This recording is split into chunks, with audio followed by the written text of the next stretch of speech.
All right, we're going to take a look at the feudal social structure during the early Middle Ages. So let's get started with a definition of feudalism. So feudalism is a system of governing and landholding that's based on land for loyalty. So essentially, if someone gives military protection to, say, a king, then in exchange for that protection, a king is going to give a land grant, which is known as a fief, to that person in return. So as long as you're loyal to the king gives you a land grant, and if you continue to be loyal to the king, you get to keep that land, you get to do whatever you want with your fief. But at some point in the future, if you choose to change your loyalty or you're no longer loyal to the king, then the king can take that grant away from you, can take the land grant or the fief away from you. But essentially, the best way to remember how feudalism works is it's simply land for loyalty. You're loyal to the king, he rewards you with land.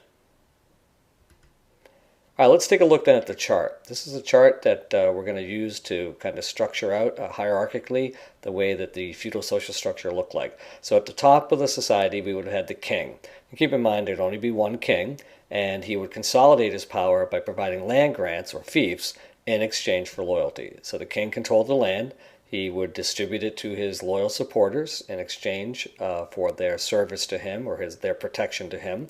And it's provided that they were loyal, they would get to keep that land. All right, the next group we want to take a look at in the chart are going to be the nobles. These are the wealthy landowners who pledged their loyalty to the king.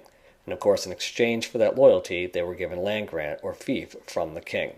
Now, that also contributed to their high status and their wealth, their control over that land. And provided that they were loyal to the king, they could keep the land.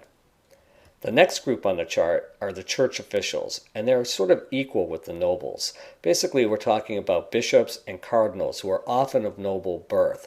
These are not ordinary members of the church like monks or priests. These guys would have been at the lower level of the church itself. These are guys who are at the top of the church. So these are the guys that had power. They'd be the pope at the top, obviously, but then the church officials below them would be bishops and cardinals. Again, of noble birth often meant that they were high in the social status. The next group are the knights.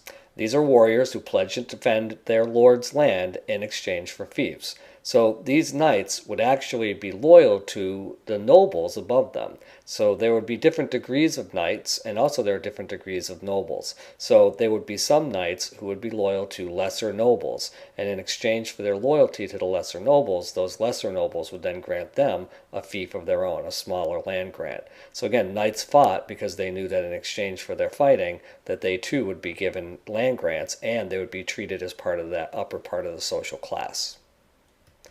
Okay, so we should take a quick look at that top half. If we look at it, and we're talking about maybe 10% of the population, it's made up of the king, which of course there's only one, but then there's the noble, the church officials, and the knights. So these three groups, the nobles, church officials, and knights, are what we call vassals. They're members of the vassal class. That means they're loyal to the people who are above them. So knights are loyal to nobles and church officials. Those nobles are in turn loyal to the king.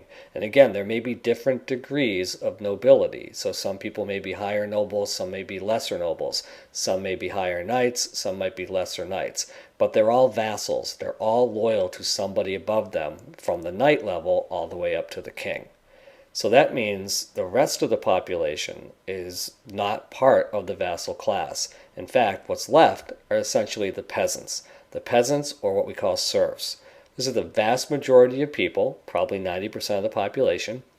They toiled in fields, so that meant they worked all day in the fields, and they're also known as serfs. And a serf are someone who could not lawfully leave the place where they were born. So there were free peasants in the late Middle Ages, but in the early Middle Ages, most people were living under serfdom, which meant they were tied to the land, they were part of the property. So if a knight or a noble had his own fief, not only did he control the resources in that land, like timber and water and the land itself, but also the buildings that were on the land and the people that lived there. So if a noble had a fiefdom that had a village or two on it, the people that lived in that village were essentially the property of that noble. That's what we mean by serfs. The serfs could not freely come and go. They're tied to the land. They're part of the property. Again, it's not quite slavery, but it's pretty close.